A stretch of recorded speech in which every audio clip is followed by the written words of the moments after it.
Mereka sekarang mulai bersembunyi besanan dengan para kiai-kiai yang memiliki pondok-pondok pesantren besar. Mulai ada apa ini? Kalian tidak tahu. Ada, saya bersahabat banyak dengan kalangan plat G itu, saya banyak bersahabat. Di depan G itu baik, tapi di belakang saya ada. Murid-murid saya itu banyak, ribuan bahkan ratusan. Kalau mereka sudah mengikuti plat G ini, menjadi tidak mau ngaji.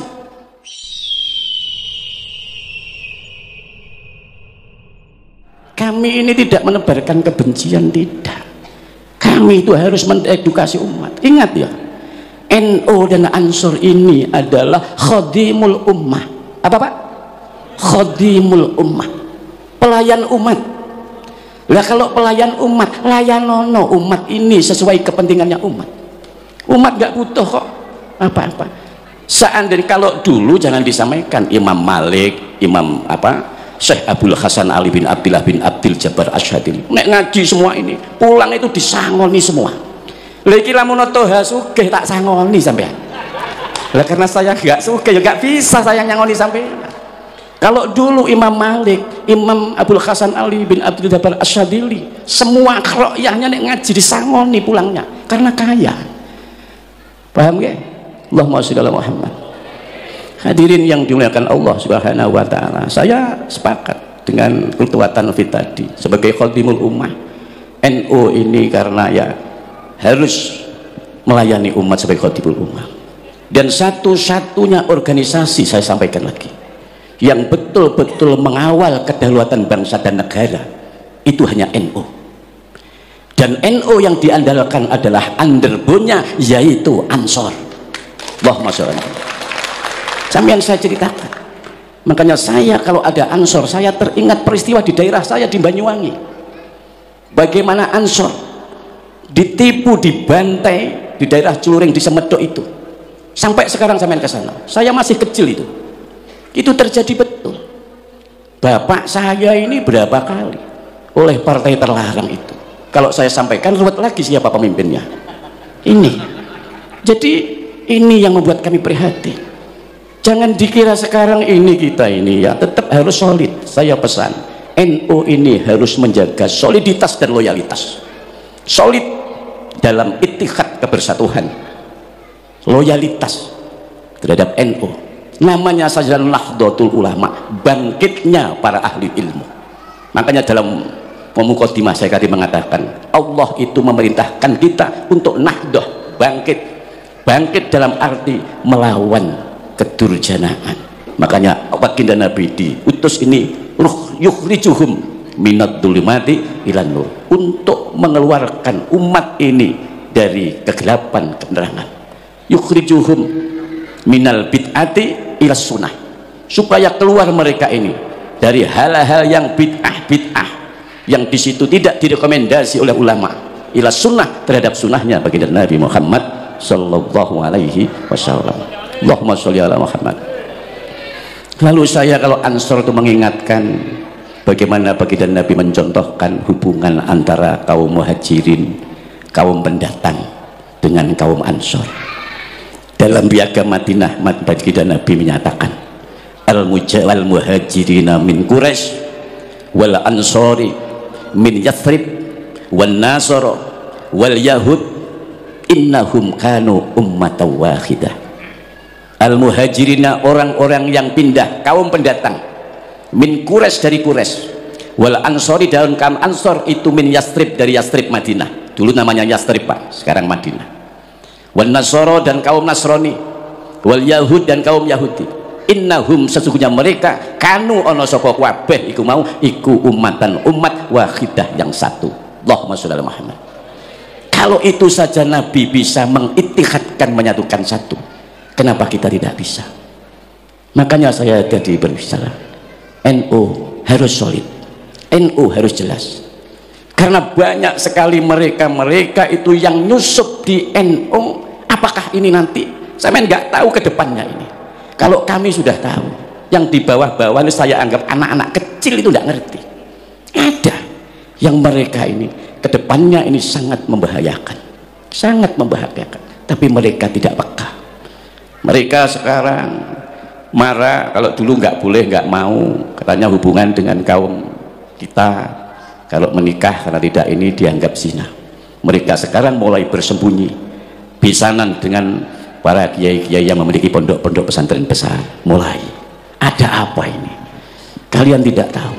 Ada, saya bersahabat banyak dengan kalangan plat G itu, saya banyak bersahabat. Di depan G itu baik, tapi di belakang saya ada murid-murid saya itu banyak, ribuan bahkan ratusan. Kalau mereka sudah mengikuti plat G ini menjadi tidak mau ngaji, malah gak gelem ngaji. Apa alasannya? Ada yang mereka setelah saya selidiki satu mengaku, bahkan dikatakan kan sama ini sudah usah NU-NU-an, tidak usah Muhammadiyah, tapi sama Islam yang umum, tapi direkrut oleh dia plat G tersebut. Apakah hal ini tidak menjadi prihatin? Prihatin. Kalian mungkin tidak bisa merasakan hal itu. Kami yang menjaga bagaimana kelangsungan Islam Ahlus Sunnah wal Jamaah dia ke depan, ini sangat penting. Karena bagaimanapun juga yang nanti pada akhirnya yang akan menderita adalah orang-orang Islam. Negara ini yang menjadi target. Allahumma sholli ala Muhammad. Kenapa saya sekarang akhir-akhir ini sibuk? Bukan karena mengajarkan kebenaran, tapi kami bermaksud mengedukasi supaya mereka tahu, mereka waspada. Dan terutama ya ada pengurus-pengurus NU yang menjadi penggemar mereka itu ada. Pengurus Ansor yang menjadi penggemar ya ada. Ada. Kalau tak sebut namanya malah kisinan kok. Engkau malah mencekal mana. Saya tahu. Mungkin kalian tidak sama. Jelek-jelek ini saya sudah umur saya sudah 60 tahun. Saya jauh lebih pengalaman kalau dibanding kalian yang baru umur berapa tahun? Baru umur 40. Kamu 40 baru merasakan gini berapa kali? Saya dari 60 tahun ya. Jadi saya tahu betul bagaimana ini dan bagaimana dulu keberadaan ini. Saya tadi katakan Ansor itu adalah andalan punya NU. Kita tahu. Saya kalau ingat Ansor, saya ingat peristiwa Surabaya 10 November. Karena latihannya Ansor untuk mengusir penjajah Belanda mau kembali lagi ke Surabaya dengan tewasnya Malabi. Itu kumpulnya di pondok kami, di pondok pesantren Al Ihsan Jampes Kediri. Syekh Ihsan yang lalu berkumpul di Jombang lalu ke sana. Itu Ansor. Makanya yang paling benar samainku nyanyinya Surabaya, Surabaya, Surabaya, Surabaya, itu bukan Yatarim. Aneh kan kalian itu. Lagu yang benar Surabaya, Surabaya, kota kenangan di tahun 45. Ada apa? Itu ada perjuangannya Ansor melawan penjajah Belanda, bukan Tarim. Paham gak? Allahumma sholli ala Muhammad. Ini pidato iki anggitmu yang dicoro akibatnya wis ditanggung, nggak masalah. Saya sudah sampai orang-orang sudah tak kandhani. Pokoknya siapai itu aja. Gitu. Allahumma sholli ala Muhammad. Saya hanya ini mengedukasi, sadarlah kalian betapa sakitnya. Sudah kalian lihat selama ini itu kita hanya dijadikan pamper, dibodohi. Jangan sampai kita dibodohi. Jangan sampai kita dibodohi. Kita bermaulid ini kan berharap apa? Berharap syafaatnya baginda Nabi Muhammad Sallallahu Alaihi Wasallam. Maka ada hadis sahih ya. Karena kalau nggak sahih nggak boleh. Kemarin saya membaca, jangan mengucapkan hadis yang tidak sahih. Man adoma maulidin Nabi karena syafi'an lahu yaumal qiyamah, tidak boleh. Padahal hadis itu bukan maudhu'. Hadis itu hanya sanadnya saja yang lemah. Tapi kalau hadis itu sanadnya lemah, untuk fadhailul amal boleh diamalkan. Hadis yang lemah, yang sanadnya dhaif, itu kalau perkara-perkara syariat itu tidak boleh diamalkan. Kalau mau yang sahih mengenai syafaat, oke, tak berikan. Abu Hurairah radhiyallahu anhu berkata kepada Rasulullah, "Qultu ya Rasulullah, qultu matur ingsun ya Rasulullah, duh Gusti Rasulullah. Ya Rasulullah, ayu utawi pundi iku as'adun nas bi syafaatika yaumal qiyamah." Ya Rasulullah, mana, siapa orang yang as'adun nas, yang lebih bejo-bejone manungsa, lebih beruntung-untungnya manusia, bi syafaatika, dengan syafaatmu ya Rasulullah yaumal qiyamah, di hari kiamat. Faqala Rasulullah sallallahu alaihi wasallam, kemudian Rasulullah menjawab, as'adun nas beruntung-untungnya manusia bisyafaati dengan syafaatku yaumal kiamati di hari kiamat besok.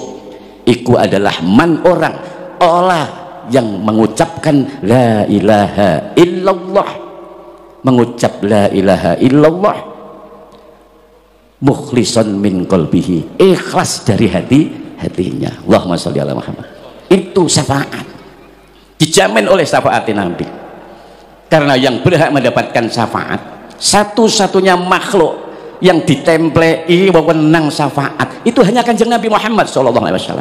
Lainnya Kanjeng Nabi itu ndak. Yang kedua itu adalah Al-Quran. Al-Quran itu akan mensyafaati sampeyan pembacanya. Dalam hadis sahih Imam Muslim, Nabi mengatakan iqra'u maca sira, hendaklah kamu membaca Al-Qur'ana Al-Qur'an, fa innahu maka sesungguhnya bacaan Al-Qur'anmu besok yakti akan datang yaumal qiyamah di hari kiamat syafi'an khali yang memberikan pertolongan syafaat li ashabihi terhadap orang yang memiliki bacaan Al-Qur'an. Allahumma sholli Muhammad. Rawahu Muslim. Itu rawahu Muslim. Dua hadis yang saya bawakan itu adalah semua adalah rawinya Imam Muslim. Itu. Yang kedua anak. Tiga anak itu juga penting. Anak itu akan bisa memberikan syafaat kepada kedua orang tuanya. Kalau orang tua tadi itu disyaratkan, ya bakal sebenarnya nggak disyaratkan, anak-anak yang bisa memberikan pertolongan syafaat kepada orang tua jika anak tersebut sudah tertebus bebas dari ketergadiannya. Karena al-ghulamu murtahinun, anak itu tergadai dengan akikahnya. Tutbahu anhu, disembelihkan anhu dari akikahnya anak. Kapan itu? Yaumus syabi', hari yang ketujuh dari dilahirkan. Wa yukhlaqu ra'sahu, kemudian dicukur rambutnya. Wa yusamma, dan diberikan nama. Kalau sudah itu dilaksanakan maka bebas anak tersebut. Kalau anak itu bebas maka anak itu akan bisa memberikan syafaat kepada kedua orang tuanya. Kalau enggak, dalam kitab Al-Iqna yang aja ada hanya NU, karena kalau di luar NU enggak gelem maca kitab iku.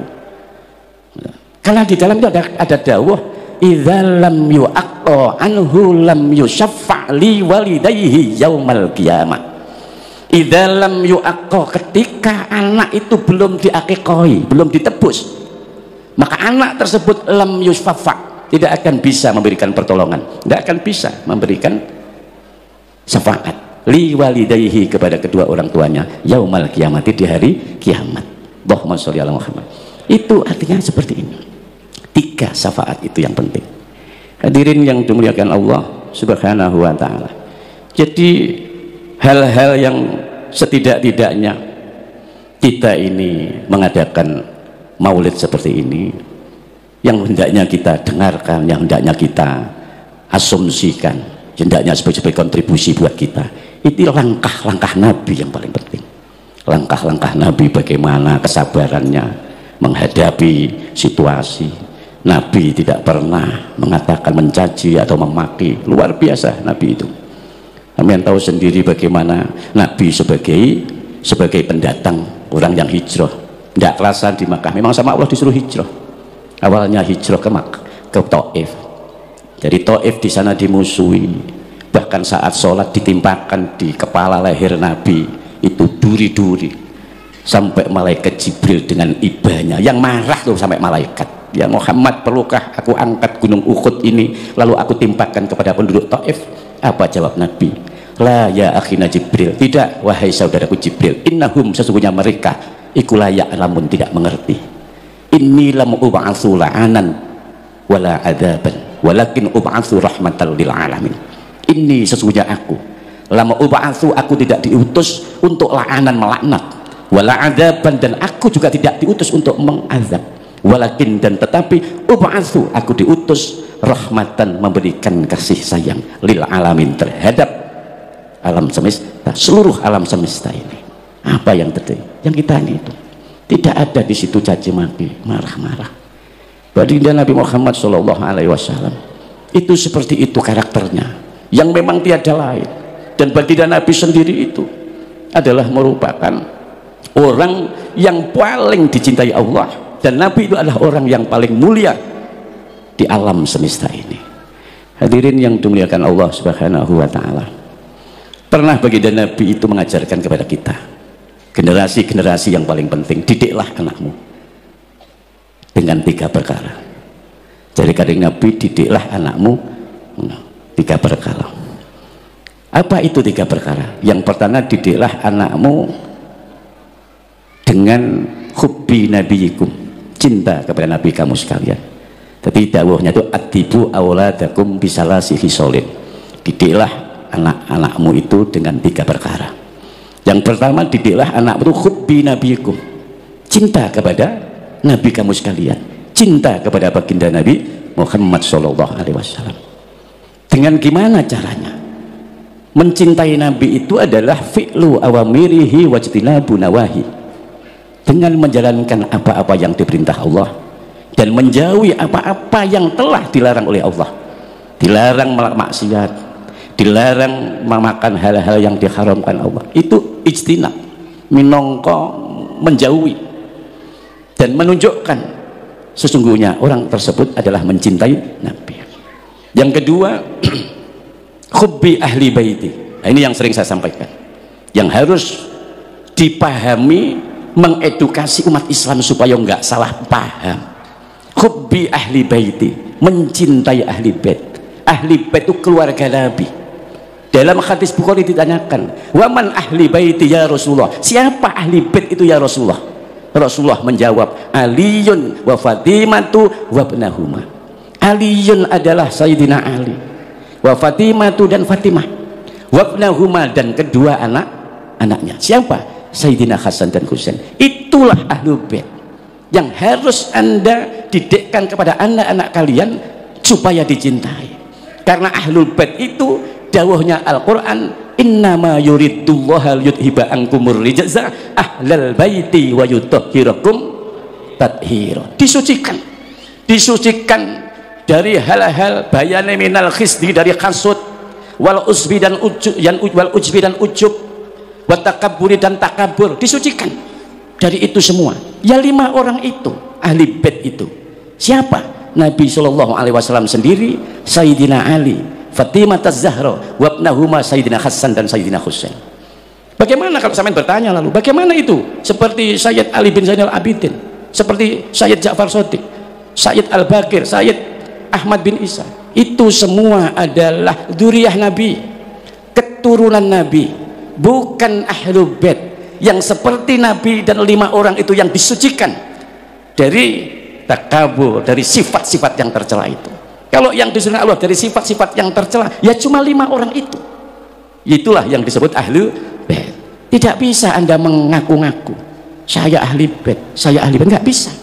Ahli bait itu harus dijelaskan dengan sungguhnya bahwa yang disebut ahli bait itu menurut hadis yang sahih di hadis Bukhari yaitu Aliyun wa Fatimatu wa ibnahuma, Sayyidina Ali, Fatimah dan 2 anaknya. Allahumma sholli ala Muhammad.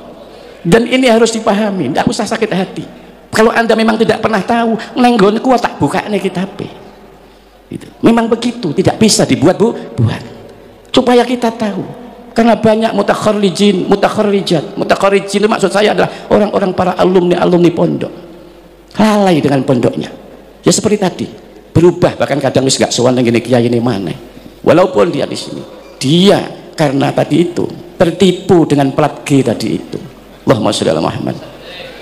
Hadirin yang dimuliakan Allah Subhanahu wa taala, ada hal yang lebih penting lagi. Baginda Nabi Muhammad sallallahu alaihi wasallam nanti ditakoni, ya Rasulullah, ayyul a'malil afdal, ayu pundi al a'malu pinten-pinten amal al afdal ingkang langkung utama, amal yang paling utama itu apa ya Rasulullah? Faqala Rasulullah sallallahu alaihi wasallam, kemudian Rasulullah menjawab, shollu ala waktiha, sholatlah tepat pada waktunya, tepat pada waktunya sholatlah. Kemudian yang kedua, birrul walidain, berbuatlah baik kepada kedua orang tua. Yang ketiga, jihad fisabilillah, nemen-nemen nih bersungguh-sungguh dalam membela agamanya Allah. Kenapa Nabi kok mengatakan yang paling utama sholat tepat pada waktu? Keranten sholat itu penting. Yang membuat Anda bisa berhubungan langsung dengan Allah itu ya sholat. Nabi mengatakan as-sholatu mardhatur rabbi, sholat itu yang diridhoi Allah. Wa qabulul a'mali, dan sholat itu yang menjadikan diterimanya amal-amal sampeyan. Wa wajibatid da'wati, dan sholat yang menjadikan ditetapnya donga-donga sampeyan. Nah yang penting lagi, as-sholatu barokatun fil mali wal kasbi. Sholat itu yang bisa menjadikan barokahnya amal, harta, dan hasil usaha, hasil kerja. Ini yang mau saya jelaskan. Banyak orang-orang mengalami kesulitan ekonomi, banyak orang-orang mengalami kebangkrutan, banyak orang mengalami kekurangan dalam hidupnya, tapi tidak tahu konsep dan rahasianya. Pertanyaannya, bagaimana sholatmu? Karena orang itu kalau tahawun itu ngendeng nih karena sholatnya, maka akan berdampak yadurru, akan membawa kemelaratan ilaihi, kepada orang tersebut. Apanya yang melarat? Fi malihi, dalam hal hartanya. Tapi kalau kepengen ekonomi yang membaik, prihatin, masa tolong NU itu merantau di Bali mulai dari tahun 80 sampai sekarang kok tetap hidup di kos-kosan saja. Loh, itu mbok ya muhasabah. Muhasabah. Seperti tadi itu, sholatmu piye? Kaifa sholatukum? Gimana itu sholatmu? Lu kadang sholat, kadang ora, kadang sholat, kadang ora, kadang malah belas. Seolah-olah begitu. Padahal rahasianya, kalau pengen ekonomi lancar, sholat toh. Dan sholatnya jangan sendiri, bil jamaati, dengan jamaah. Kalau nggak bisa sholat di al-ihsan, nggak bisa sholat di musola, mau sholat dekat sampean, walaupun di rumah, jangan sholat sendiri, tapi jadikanlah istrimu sebagai makmum, anakmu sebagai makmum, Anda sendiri sebagai imamnya. Kalau itu yang Anda lakukan, tak jamin Anda tidak akan dikejar kepikiran, kemelaratan, dan kebangkrutan. Tidak akan. Karena orang itu kalau sholatnya sudah sip, sholat itu sudah jelas, tanha anil fahsya wal munkar. Nggih. Akeh wong-wong sing wis sugih bolo-bolo saya itu akhirnya bangkrut. Karena apa? Sholatnya tidak mencegah dari perbuatan keji dan mungkar, sehingga oleh Allah dibalik menjadi kebangkrutan. Banyak sekali.